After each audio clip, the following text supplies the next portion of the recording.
Hello guys, welcome back to my channel, beautiful people. I'm so glad to be doing this video today. This is a special video from me to you guys.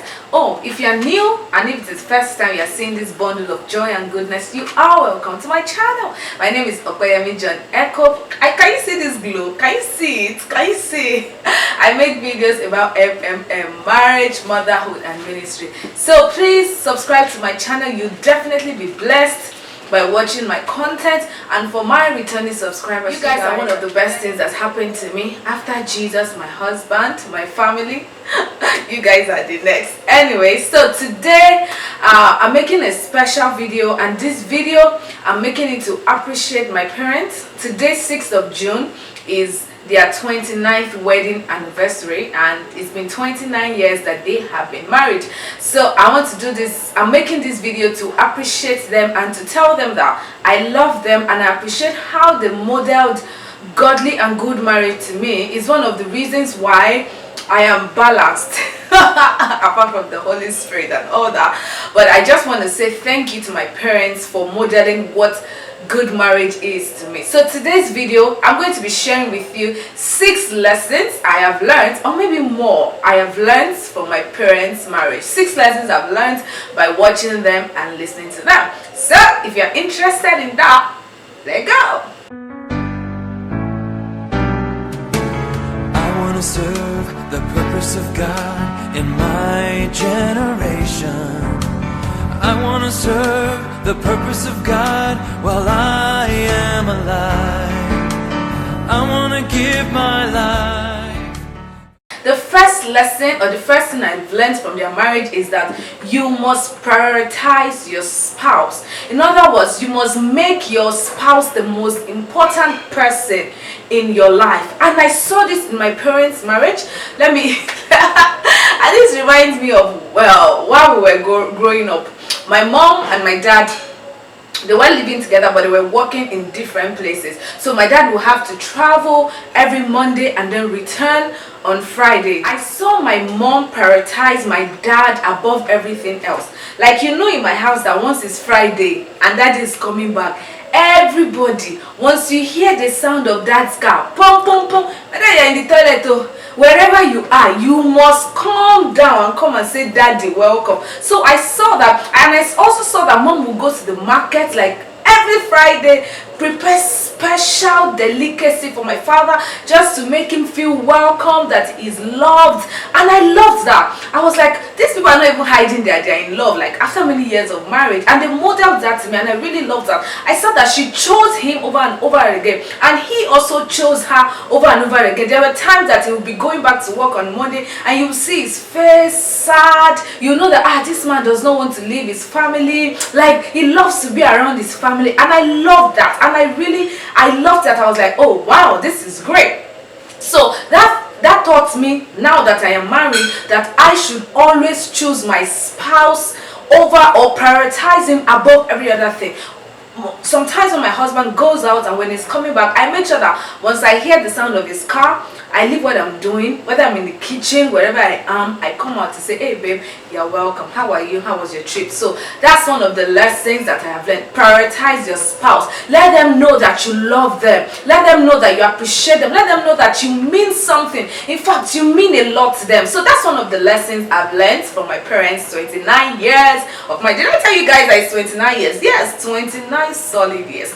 Alright, the second lesson that I've learned from them is that you and your spouse, you are a team. The two of you, you are a team, and you should be, or you are the strongest team, or you should be the strongest team for yourself. No matter what may try to come between you two, know that your spouse, your husband is not the enemy, your wife is not the enemy. That thing that is trying to come in between the two of you is the enemy. So the two of you must rise and fight it together. I saw teamwork. I saw my parents have a beautiful I don't know, I'm just remembering stories and all that. I remember one time, I don't even know how I remember these things, and that's one of the things about me. I remember some details that you would not even believe. I'm sure my parents have forgotten about this issue. That time I was in primary school, and I remember that I don't even know what happened. I just overheard my mom talking to my dad about somebody in our office that was giving her a difficult time.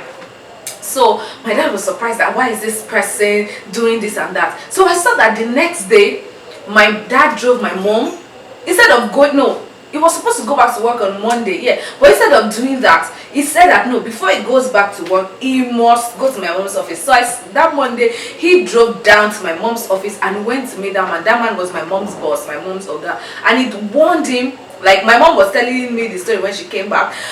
He warned him never to disturb his wife again, and he even went ahead and took the case further, and he went to report to the authorities in charge, and they had to transfer that boss from where he was from my mom's workplace to another place. I don't even know how I remember these things, but that's what I'm trying to tell you, that you are a team. No matter what tries to come between the two of you, your partner is not at fault. Whatever is trying to come between you is at fault. So you two, you stand together and fight it. Whether it's infidelity, this should not even be mentioned amongst Christians, but I know that these are things that happen.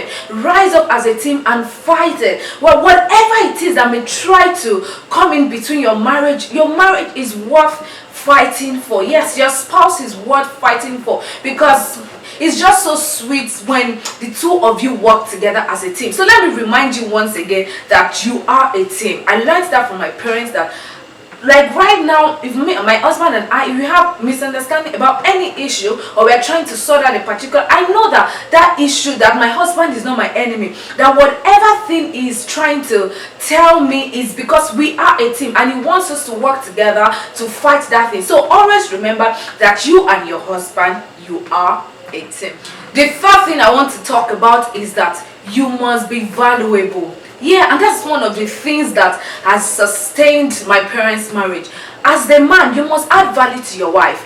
As the wife, you must add value to your husband. Whether you're a full-time housewife, or you are a working housewife, or whether you are a dad that you're working from home, or whatever the condition is, make sure that you are adding value to your spouse. Make sure that your spouse can see you as someone that they can communicate with, and when they have issues, they can talk.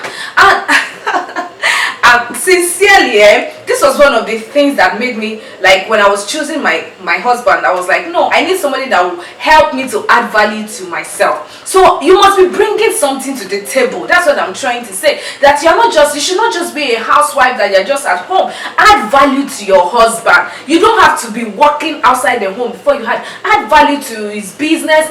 Just make sure you are bringing something to the table. Whether it be money, whether it be prayers, whether it be advice, whether it be whatever it is, make sure that you are adding value daily to your spouse. Make sure that your spouse sees you as somebody that they can communicate with, that when they have something that they need to take a decision, they're like, okay, if I tell my husband about this, I know that he will have something to add. I know that he will have something to tell me. That do you get what I'm trying to say? So as a single, if you're single and you're watching this, I want you to take out time to add value to yourself. If there's so many things you can learn. You can learn how to cook, how to bake, how to sew, how to just add value to your life. The Bible says a virtuous woman who can find. So become that virtuous woman. And as a man, to add value to yourself, don't just depend on a job. Read wide. You see, women like when they come to their husbands and the man can give them solution. I always say this, that a woman does not need a man to help her make decisions. She needs a man that can help her make the right decision. Should I do this? Should I do that? Add value to yourself as a man. Make sure that it's not just money you are bringing to the table. Make sure that there's something else you are bringing to your table. Make sure that your children, your spouse, they see you as somebody that you are bringing value. I'm already talking too much about this particular subject, but make sure that you are valuable and you are bringing something aside money into your marriage. The fourth thing I have learned from my parents, 29 years in marriage, is in-law relationship. And this in-law relationship, I saw my mom respect her in-laws. There were times that they had misunderstandings. There were times that they did things that she did not like, but I never saw her disrespect her in-laws. And also from my father, I never saw him disrespect his in-laws. And that's one of the things that I brought into my marriage. I'm like, no matter what, my sister, in fact, I've forgiven them 20 years in advance. So I respect them. I respect them every day. I see them as people that I am to honor them, because they are part of the grooming process of my husband. So one thing I want you to learn, if you are single or you are married right now, is that respect your in-laws. They will offend you, but it's not enough to start quarreling with them, to start fighting and shouting, my mother-in-law is a this, my mother-in-law is a that. If you are truly born again and your mother-in-law is a witch, lay hands on that witchcraft and command it to come out from your mother-in-law. Or if you think that your husband's family, they are not treating you right, I know that they have their own mistakes too, but do not always be the one that you are always reacting in a negative way. Be wise as a man, be wise as a woman. Treat your in-laws respectfully. They would offend you, but then let things go. All right, so I hope that I've been able to communicate that to you, that if you want to have a peaceful marriage, it's important that you respect your in-laws. Do you get what I'm trying to say? So I really saw this in my parents around. I saw many times that I would, like, now that I'm grown up, I would be like, mommy, why are you taking this kind of thing? It's not like it's just something that you can overlook. I understand that there are things that you cannot overlook. That one is another topic for another day. I don't want to go deep into this in-law issue, but what I want to say is that respect your in-laws. Deal with them respectfully. Like the same way you would treat an outsider, respect them, love them, care for them, and do as much as you can do for them. The fifth lesson I have learned in my parents' marriage is that don't let children come in between you as the man and the wife. I know that as time goes on, you will begin to have children and there will be issues. This one will say this, but I've seen that my parents did not allow children to come between them. Like, take a look now. I'm in my husband's house, and there was a time that myself, my younger sister, my younger brother, we were all out of the house. Was left with my parents and the last child. Imagine if they allowed us to come in between them. They never allowed us to come in between them. Like, if you say, mommy, can you come, okay, can you come, mister, mommy, this and that, she will tell you, go and tell your father, I'm not going to do any. Or if you've done something wrong and mom has a contrary opinion to, let's say something happened and she didn't like my dad's decision about it, she will not just be there and say, what you have done is wrong, what you have done is wrong. She would deal, even though she does not like what has happened, she will not outrightly say, your father is wrong, something. I mean, maybe they settle their issues in the other room. Well, don't allow children, that's just a summary, come between you and your husband. Don't allow children. They will always come and go. They will not be with you forever, no matter the stage your children are, whether they are babies, toddlers, teenagers, whatever. Don't allow them come between. Create time and make sure that you spend time together with your spouse, because at the end of the day, marriage is between a man and a woman, not a man and his children. So don't let children put asunder in what God has joined together.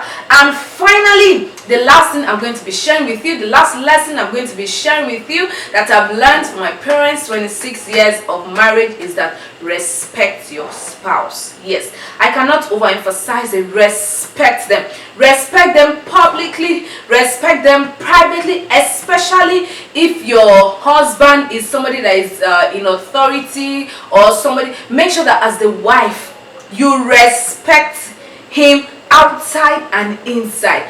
Don't be the nagging wife. I've talked about this before. And also the man, make sure that you give your wife the respect that is needed. Don't shout down at her, don't talk down at her, don't use what do you know, what do women know, this is men's world and all those things. Make sure that you respect them. I saw my mom respect my dad, and I saw my dad respect my mom. In return, make sure that you are not talking down on your wife outside, you are not shouting at your husband outside. I mean, these are things that will help you to build your respect them. Let them know that beyond I love you in words, put it into action. Make sure that you respect them whenever you are together, in the presence of your children, in the presence of visitors, and in your workplace. Don't go about talking about what your husband does. That my husband said. Don't go and be washing your dirty linen in public. Don't go and be telling the people in your workplace what he has done, or if any small thing you call and report to his parents. I mean, all those things are not necessary. So make sure that there is mutual respect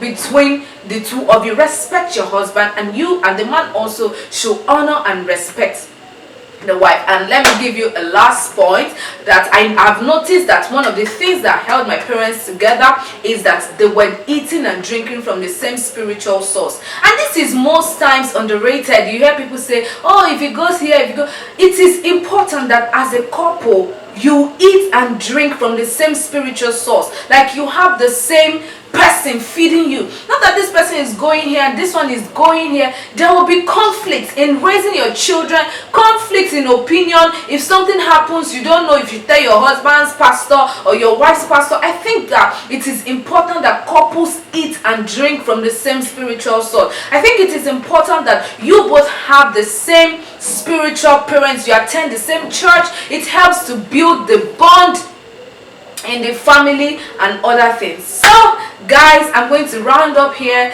Thank you guys for staying to the very end. Please make sure you leave me a comment wishing my parents happy 29th wedding anniversary. If you want to send them gifts, why not, you can send me an email. All right, thank you guys, God bless you. See you in my next video. Bye for now.